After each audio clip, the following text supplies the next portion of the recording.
Hey guys, welcome back! Let's recall Fury of the Furries, this amazing and underrated gem from the early 90s that few seem to care about, but that I simply couldn't get enough of back in the day. Let's take a look.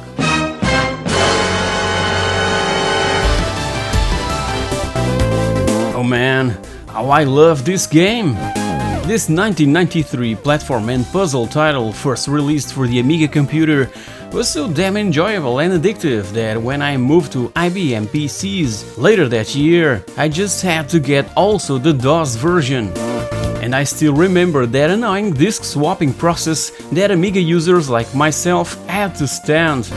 Owning a hard drive on your Amiga wasn't for everyone, so I became a fan of the DOS version on my brand new IBM PS1 486 DX2 66 MHz, simply because of that, because I now had the opportunity to install this game on the bundled hard disk drive that offered a mind-blowing 170 megabytes of space.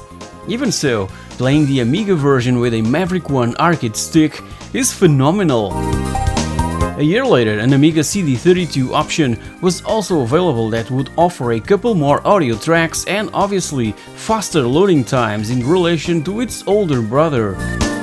Fury of the Furries was developed by the French studio Atreid Concept, soon renamed to Callisto, and first published by Mindscape in 1993. By 1994, a collaboration with the Japanese group Namco led to the release of Fury of the Furries in other regions besides Europe, like Canada and the United States, but now under the name Pack in Time. Whoever thought that Fury of the Furries could be somewhat converted into a Pac-Man spin-off? Well, this guy! So for that partnership, the changes were superficial and they only bothered transforming the main furry character into Pac-Man, the coins into pills, and remake the intro, giving it a new story and objective. This Pac-Man spin-off ended up released not only for the PC and Macintosh, but also for the Game Boy.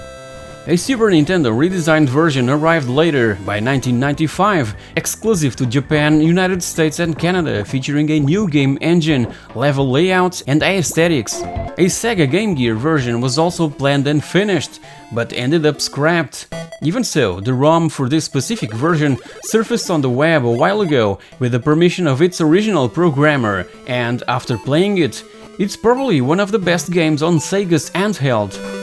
Try it for yourself, the link to grab the ROM is in the description box below. But we're here to look into the original Fury of the Furries and not its spin-off, so in the original and better title, we control a furry creature that has the ability to transform itself into 4 different colored forms: red, blue, green and yellow, colors that indicates different skills that are needed at certain points during our journey across the 8 main locations present in the game: desert, lagoon, forest, pyramids, mountains, factory, village and a castle, each with 10 levels plus bonus levels. But not all forms are available in all the different levels. In those more puzzle-oriented, we may come across fields which deactivate certain powers. Besides the amazing gameplay, it also offers awesome music, graphics and even references to other video games and movies. Strange is that in the box, these creatures are known as furries, and in-game as tinies. I guess that Fury of the Tinies has sounded weird for some reason.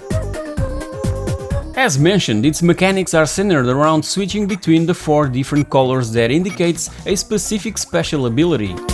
The yellow form controls the element of fire, allowing us to throw fireballs.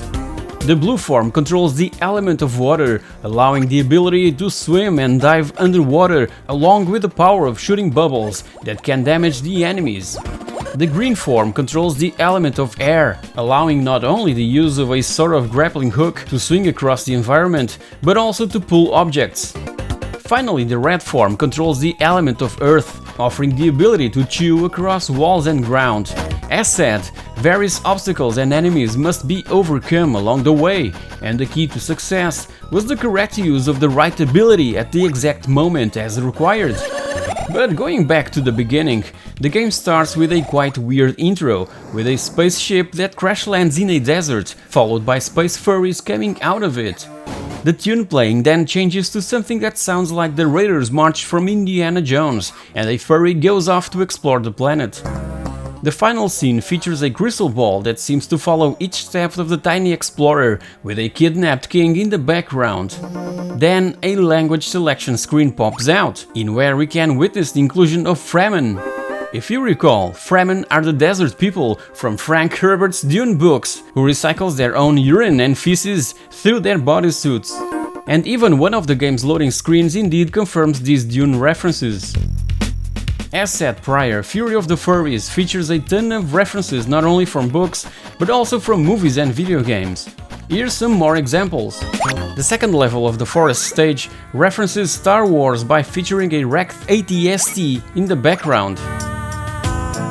In the second level of the pyramid stage, there is a reference to the giant ball trap from the Indiana Jones film Raiders of the Lost Ark. In the fourth level of the pyramid stage, the player encounters 3 traps based on those in Indiana Jones and the Last Crusade. In the third level of the village stage, there is the appearance of the Three Stooges. In the eighth level of the village stage, the player meets Smurfs. In the first level of the castle, the player encounters Dracula transforming into a vampire bat. The second level of the castle, Maze and Enemies, mimics the Pac-Man game. The fifth level of the castle is based on Donkey Kong, among many other references. But the real plot included in the manual tells a different story. When I first played this game back in '93, it was by using a pirated copy, and I had no manual for reference, so according to the game's manual, a group of Tinies return to their home planet after a voyage in space. They find out that their beautiful home has been turned into a horrid place by the Wicked One, a dark and cunning Tiny with a giant tooth jutting from its mouth. The player controls a Tiny who must defeat the Wicked One, who has captured the king and turned all the Tinies into mindless monsters by using a device simply referred to as the Machine. Confirming my judgment, Computer Gaming World magazine indeed stated back in April of 1994 that Fury of the Furries sports an awful plot and totally unoriginal gameplay, but it has good graphics and is quite addictive.